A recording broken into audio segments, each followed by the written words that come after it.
কৃষ্ণাগম doctor S Majumdar কারোপ্যাথিক। তাই ভদ্রলোকের বাড়ি চাঁদপুরে, মোহাম্মদ তহিদ ইসলাম, উনি একজন ক্রিকেটার।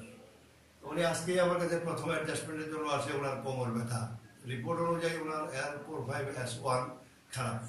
তা আমরা আজকে প্রথমে তাকে অ্যাডজাস্টমেন্ট করেছি এবং লাম্বার সাপোর্ট বেড দিয়ে দিয়েছি। এতে করে তার কীরকম সুবিধা হয়েছে, কি অসুবিধা হয়েছে, এটা একটু আপনাদের কাছে বলছেন।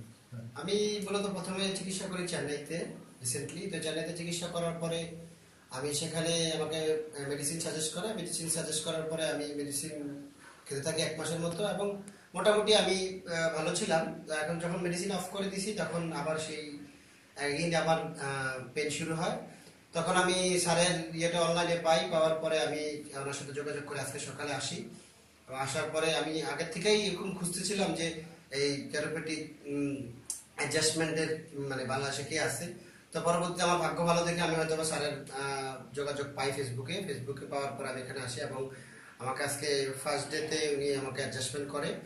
এবং এটা আসলে অ্যাডজাস্টমেন্ট করার ক্ষেত্রে অনেক অভিজ্ঞ মানুষের প্রয়োজন থাকে এবং তার মধ্যে ওই ধরনের গুণসম্মতা আছে। এবং করার পরে মাশাআল্লাহ আমি এখন পর্যন্ত মানে সকাল থেকে এই অ্যাডজাস্টমেন্ট করার পরে আমি এখন খুব বেটার ফিল করতেছি।